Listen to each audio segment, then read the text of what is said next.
대중교통이 거의 없다시피 한 곳이 많아요. 그렇기 때문에 막 집집마다 1인당 차 한 대씩 가지고 있는 사람들이 정말 많습니다. 여기는 정말 조심해야 하는 게 한국도 문체가 많은 걸로 알겠지만 눈탱이를 많이 칩니다. 여기도 이게 한 550불이라고 했는데 그냥 600불에 내가 그냥 사줘야 하는 거 아니야? 막 미안해하는 사람들이 있어요. 그러면 절대 안 됩니다, 여러분. 미안할 필요가 없어요. 너 해줄 거야 안 해줄 거야 하면 나오면 돼요, 그냥. 안녕하세요. 구독자님들, 시청자 여러분, 살만한 미국 아빠 JT입니다. 저는 미국 애리조나에서 아이 둘을 키우고 있는 아기 아빠예요. 미국의 일상, 그리고 미국의 이민 이야기, 그리고 BTS에 관련된 말씀도 드리고 있습니다. 오늘은 여러분들께 운전, 그리고 자동차에 대해서 한번 말씀을 드려볼까 해요. 미국에서 이제 운전하고 관련된 이야기들, 그리고 미국에서 자동차를 어떻게 좀 구입을 해야 하는 건지, 그리고 운전면허는 꼭 따야 해요. 그래서 운전면허는 좀 어떻게 따야 하는지, 이런 관련된 이 자동차하고 관련된 이 전반적인 이야기를 한번 말씀을 드려볼까 합니다. 이 미국이란 나라가 자동차가 참 많은 나라고 운전을 꼭 해야 하는 나라입니다. 여러분들도 아시다시피 미국이라는 나라가 땅덩어리가 정말 커요. 그러면 땅덩어리가 이렇게 크면 대중교통이 잘 돼 있어야 하는 거잖아요. 제가 이제 LA랑 시카고, 뉴욕의 큰 도시는 제가 안 살아봐가지고 잘 모르겠지만 거기는 이제 지하철이 있다고도 하잖아요. 근데 대다수 미국에는 대중교통이라고 해봤자 버스가 단데 그 버스가 한국처럼 막 계속 오는 게 아니고 정말 대중교통이 엉망입니다, 이 나라는. 그렇기 때문에 과거까지만 하더라도 택시가 많이 발달이 됐었어요. 그래서 택시를 많이 타고 다녔는데 지금은 이제 우버가 생겨나기 시작하면서 사람들이 얼마나 불편했으면 다 우버를 탔겠습니까? 그 택시 요금이 너무 비쌌었어요. 그래서 우버가 활성화되면서 이제 대중교통이 이제 우버로 많이 바뀐 추세입니다. 그렇기 때문에 대중교통도 그렇게 편리하지가 않고 대중교통 이용할 수 있는 대중교통도 많지가 않고 그렇다 보니까 다들 운전을 해요. 그래서 야, 미국 사람들은 집집마다 차가 막 2대씩, 3대씩 있는 거 보니까 야, 미국 사람들은 정말 부자인가 보다. 그게 아닙니다. 아빠도 직장 가려면 차가 있어야죠. 대중교통이 없으니까 어떻게 생각하면 대중교통이 거의 없다시피 한 곳이 많아요. 차가 있으니까 아빠도 차 한 대 있어야죠. 엄마가 만약에 맞벌이를 한다고 생각을 해요. 그러면 엄마도 운전하고 이제 직장 가려면 차가 있어야죠. 그리고 이제 만약에 딸아이나 아들내미가 이제 대학교를 다닌다, 학교를 가야 고 어떻게 할 거예요? 아빠가 맨날 데려다 줄 수는 없잖아요. 학교에서 직장까지 막 1시간 거리일 수도 있는 거예요. 그렇기 때문에 아들도 차가 있고, 그렇기 때문에 막 집집마다 1인당 차 한 대씩 가지고 있는 사람들이 정말 많습니다. 이제 저 같은 경우에는 미국에 오자마자 돈이 없어가지고 이제 집 근처에 직장을 얻어가지고 자전거를 타고 다녔습니다. 이제 왜냐면 보험료도 좀 아끼려고 하고 기름값도 아끼려고 하고 자동차를 구입하는데 그래도 아무리 싼 중고차를 사도 몇백만 원 들기 때문에 그런 걸 아끼려고 이제 자전거를 타고 다니게 됐었어요. 그런 사람도 많이 있긴 합니다. 그래서 다들 자동차를 많이 타고 다녀요. 그렇기 때문에 자동차와 관련된 사고, 법규, 기타 등등 이런 사건, 사고들이 많이 일어나요. 각 주마다는 다를지는 모르겠습니다. 그런데 애리조나 기준으로 본다고 하면 솔직히 말씀드리면 미시건을 갔을 때 보면 사람들이 대다수가 천천히 운전을 하시더라고요. 제 와이프가 약간 좀 시골인 거일 수도 있겠지만 약간 시골 쪽에 이제 미시건 쪽 가보니까 그쪽에는 운전을 천천히 하고 그렇게 마음이 급하지가 않아요. 그 중에 하나는 이제 막 빨리 달리고 성격이 급하신 분들도 있겠지만 대다수가 이렇게 좀 여유롭게 운전하고 가는 것을 많이 봤습니다. 그래서 이제 경찰이 서 있는데도 경찰 아저씨들은 뭘 하나 싶더라고요. 왜냐면 너무나도 미국에서 이제 조용하고 한적한 곳들은 사람들도 운전도 천천히 하고 사건 사고가 잘 안 일어나니까 맨날 뉴스 보면 총기 사고 나고 누구 죽었네 어쩌네 하는 얘기가 많잖아요. 왜냐면 미국이 땅덩어리가 너무 커요. 여러분, 한국에서 만약에 그런 사건 사고가 일어났다고 하면 아마 한국은 정말로 무서워서 못 사는 나라가 될 거예요. 그런데 애리조나만 해도 한국보다 큽니다. 그런데 이 주가 몇 개예요, 미국에. 그러니까 사건 사고가 정말 많이 일어납니다. 그런 사고가 일어나면 안 되겠지만 많이 일어나기 때문에 매일마다 제가 사는 것도 주변에서 이런 사건 사고가 나는 게 아니냐, 이제 그 정도는 아닙니다, 여러분. 안전한 지역은 정말 안전해요. 그렇기 때문에 이제 미시건 그쪽 같은 경우에 이제 가보니까 이제 안전하게 천천히 운전하시더라고요. 근데 또 애리조나는 다릅니다. 근데 애리조나는 그걸로는 하나 유명합니다. 제가 애리조나 이제 장점을 많이 말씀드렸었잖아요. 그런데 단점 중에 하나가 이거 말씀드렸어야 했는데 뭐냐면 애리조나가 사람들이 성격이 급합니다. 제 생각이에요. 약간 한국 그 분들 이렇게 템퍼라고 그러죠. 성격 급한 거 있잖아요. 화 막 냈다가 다시 이렇게 깔아앉고. 근데 그거하고 약간 비슷한 성향이 있어요. 근데 멕시코 친구들도 좀 그런 성향이 있다고 듣긴 들었는데 아무래도 여기 날씨가 덥잖아요. 더우면 짜증이 나요. 짜증이 나다 보면 아무래도 누가 건드려봐라 이제 그런 사람들이 많을 수가 있는 거죠. 그리고 이제 그런 말씀을 하시는 분도 있어요. 야, 고추를 좋아하고 매운 음식을 좋아하는 사람들이 템퍼가 있다. 화가 있다. 화가 많다. 그래서 운전하면서도 이렇게 사건 사고가 많이 나고 막 운전하면서도 막 난폭 운전에 로드 레이지라고 하죠. 이제 가서 막 공격하는 사람들, 막 따라가는 사람들, 막 그런 사람들이 많기 때문에 사건 사고가 많이 일어날 확률이 높다. 꼭 그렇다는 게 아니에요. 그런 말씀을 하시는데 그것도 조금 일리가 있는 것 같기도 해요. 왜냐면 아리조나 자체가 라티노 쪽, 멕시코 쪽 분들도 많이 계시고 이제 매운 걸 참 좋아해요. 모르겠어요. 제가 뭐 인디아나, 미시건 이제 요쪽 우리 막 여행도 많이 다니고 와이프 때문에 그쪽 많이 있었는데 그쪽은 그렇게 매운 걸 많이 이렇게 좋아하는 건 아닌 것 같은데 요즘 매운 걸 많이 선호하긴 해요, 미국도. 근데 아리조나 처음에 제가 왔을 때 좀 놀랬던 게 뭐냐면 여기 사람들 매운 거 정말 좋아합니다. 할라피뇨 아세요? 이 고추 매운 거? 한국 청양고추 정도로 매워요. 그래서 그런 할라피뇨 이제 매운 고추를 이제 먹는 이제 이 사람들이 많기 때문에 그래서 더 좀 템포가 있나 화가 많나 이제 그런 생각을 좀 하기도 했습니다. 조금 일리가 있는 것 같긴 해요. 그래서 이제 운전을 하다 보면 이제 로드 레이지라고 해가지고 막 따라가는 사람들 또 자기가 뭐 끼어들었다고 했고 레이싱하는 사람들 이 미국 사람들은 운전하는 자존심이 세다고 그랬어요. 제가 전에 말씀드렸었죠. 왜냐면 막 스포츠카가 가는데도 예를 하나 들자면 벤츠 AMG라고 한번 따져볼게요. AMG라고 이제 스포츠 모드 차가 있어요. 엄청 튜닝이 돼가지고 마력수가 엄청 좋아요. 엄청 잘 달립니다. 근데 그런 차가 이제 달리고 있는데 옆에 딱 보면 막 한 90년대에 나온 뭐 도요타 코롤라 막 요런 차들이 막 같이 레이싱을 하는 거예요. 솔직히 말하면 상대가 안 돼요. 그런데도 미국 사람들은 자기 차에 대한 자존심이 자부심이 엄청 강합니다. 그래서 막 트럭 운전하시는 분들 보면 막 트럭 한 30년 된 트럭 같은데 막 레이싱을 해요. 이런 스포츠 세단하고. 그만큼 자기 운전 실력에 대해서 자부심이 대단하고 이런 운전에 대한 이거 부심이라고 하는 거 이 단어를 제가 생각이 안 나요. 뭔가 막 셉니다. 그래서 막 경쟁하려고 하는 분들이 많아요. 그렇다 보니까 로드 레이지도 많이 있고 아무래도 운전을 하면서 벌어질 수 있는 사건 사고가 많기도 해요. 특히 또 아리조나가. 근데 미국에도 그런 사고가 많이 일어납니다. 근데 조심해야 하는 게 뭐냐?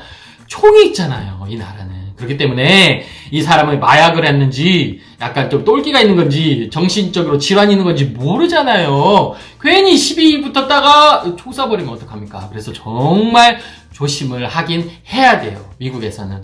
그런 것들이 좀 안 좋은 것들이 있기는 합니다. 그래서 미국 사람들은 다들 운전하는 것도 좋아하고 운전을 할 수밖에 없는 상황이고 그렇다 보니까 자기 자동차를 많이 좋아하고 그러다 보니까 이게 중고차 시장도 많이 활성화가 돼 있어요. 그런데 여러분들 정말 조심해야 하는 게 여기가 이제 제가 여기 와가지고 차를 한 7대, 6대, 7대 정도 바꾼 것 같습니다. 리스도 하고 새 차도 사보기도 하고 중고차도 사보기도 하는데 여기는 정말 조심해야 하는 게 한국도 문체가 많은 걸로 알겠지만 눈탱이를 많이 칩니다. 이거. 구독, 좋아요 해주세요. 잘 아셔야 돼요. 최고로 좋은 건 자기 지인한테 중고차를 사는 게 제일 좋습니다. 왜냐면 자기 지인 알잖아. 야, 너 사고 얼마 났어? 야, 너 얼마 탔어? 너 얼마에 샀어? 얼마 남겨 먹을 거야? 서로 알잖아요. 그렇기 때문에 가장 가까운 지인이 이제 나 차 팔고 싶다 했을 때 이제 사는 게 제일 믿는 사람이잖아요. 좋기는 한데 그렇지 않다. 그러면 중고차는 정말 조심해야 돼요. 사실 때 그래서 저는 웬만하면 추천하는 게 저렴하게 사시려면 이제 뭐 크레그리스트나 뭐 이렇게 막 등등등등 있어요. 이제 개인끼리 거래할 수 있는 그게 있는데 그게 좀 저렴하긴 한데 믿을 수가 없습니다. 이게 얼마가 사고가 나는지 이게 믿을 수가 없잖아요. 그래서 웬만하면 조금 가격을 더 주더라도 딜러십에서 파는 좀 보증이 된 가격을 좀 더 받긴 해요. 보증이 된 그 딜러샵에서 중고차를 사는 게 조금 더 안전하긴 해요. 제가 이제 차를 많이 사다 보니까 그 주변에 이제 지인들 얘기를 들어보기도 해도 자기가 정말 차에 대해서 너무 많이 알고 그냥 내가 딱 보면 이거 사고 난 차, 뭔 차 이게 다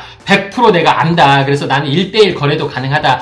그렇지 않으시다면 자기가 그 정도로 볼 수 있는 눈이 없으시다면 괜히 잘못 샀다가 눈탱이 맞으실 수가 있기 때문에 이런 중고차 딜러를, 중고차 자동차 딜러에서도 새 차만 파는 게 아니라 이 중고차, 보증된 중고차도 판단 말이야. 그런 거를 사는 게 좀 좋기는 해요. 만약에 현대차라고 하면 현대차에서도 새 차만 파는 게 아니라 이제 다른 고객이 자기 새 차를 사면서 이제 넘긴 차가 있잖아요. 그런 차를 좋은 가격에 이게 안전되게 좀 고장이 없었던, 사고차가 없었던 무사고 차량을 좀 안정되게 살 수가 있기도 해요. 그리고 요즘 이제 카바나라고 해서 밴딩 머신이 있습니다. 뭐냐면 자기가 카바나라는 회사에서 딜러를 거치지 않고 자기가 정말 크레딧 카드로도 바로 살 수가 있는 거예요. 그 기록들이 쭉 나와요. 주인이 몇 번 바뀌었는지, 사고 났는지 안 났는지. 그런 걸 통해서 사면 또 딜러들한테 갈 수 있는 돈을 많이 절약을 할 수 있기 때문에 조금 저렴하게 살 수 있기도 해요. 근데 또 하나가 있다면 조심해야 하는 게, 새 차를 사실 때는 조심해야 하는 게 뭐냐면, 이게 웹사이트 보면 만약에 내가 먼슬리 페이로 했을 때 매달 이걸 할부로 하면 500불이다 라고 딱 만약에 적혀있다고 쳐봐요. 웹사이트 500불이네? 왜 이렇게 싸지? 내가 이 차를 사고 싶어가지고 내가 몇 개월 동안 알아보고 있는데 500불이네 싸지? 하고 클릭을 하고 딱 들어가 보면 갑자기 600불로 바뀌어져 있어요. 이놈들이 사기를 치는 딜러들이 정말 많아요. 새 차 파는 딜러들이. 이게 정말 제가 정말 화가 나는 게, 이게 정말 이게 비할 수, 다 그렇다는 거 아니에요?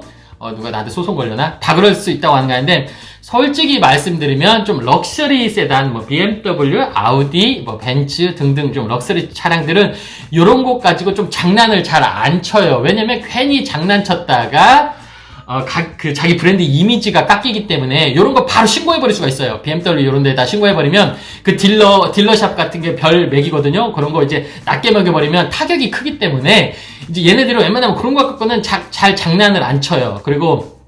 그런데 이제 그 외에 우리가 말하는 럭셔리 브랜드가 아닌, 제가 브랜드 말은 좀 안 하겠습니다. 기타 등등 많은 브랜드들이 있는데 얘네들이 장난을 많이 쳐요. 하다못해 한국 브랜드들도 기아, 현대도 장난을 많이 쳐갖고 제가 한번 싸운 적이 있는데, 너 지금 장난치냐고, 웹사이트에 왜 500불이어가지고 클릭을 했는데 들어가자마자 왜 600불로 바뀌어있냐고, 너 이거 사기치는 거 아니냐고.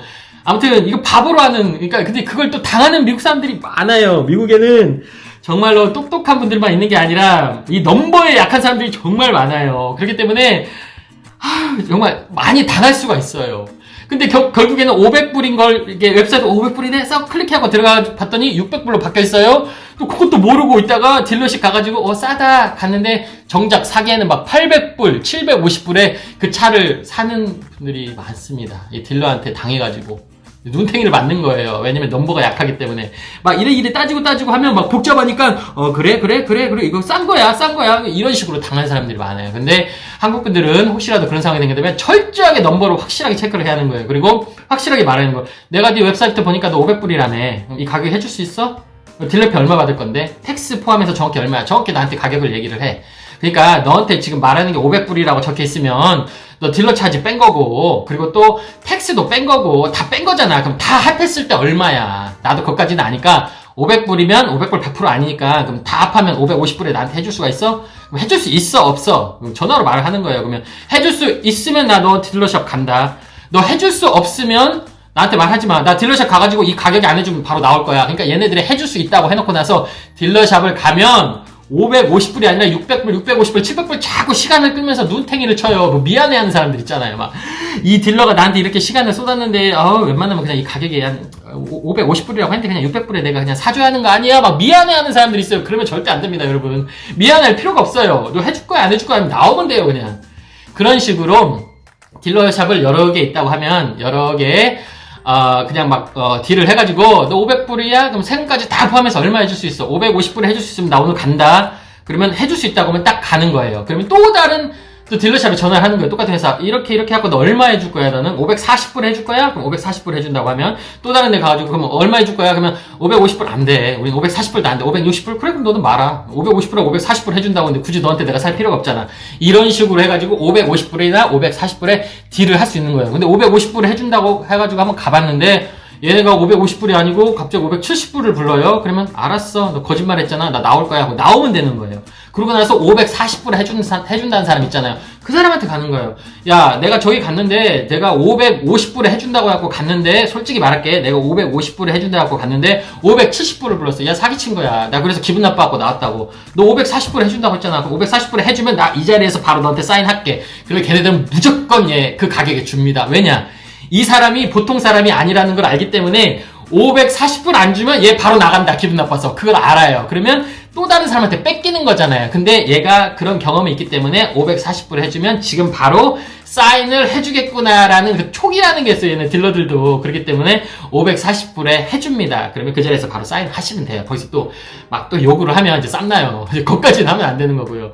그렇기 때문에 그걸로 해가지고 상당히 가격을 저렴하게 할 수가 있어요. 근데 이게 10불 차이, 20불짜리, 30불 차이가 아무것도 아닌 것 같은데 이제 기간을 만약에 리스가 됐든 론이 됐든 오래된 기간으로 본다고 하면 가격 차이가 어마어마하게 나는 거예요. 몇천 불, 몇백만 원 차이가 나는 겁니다.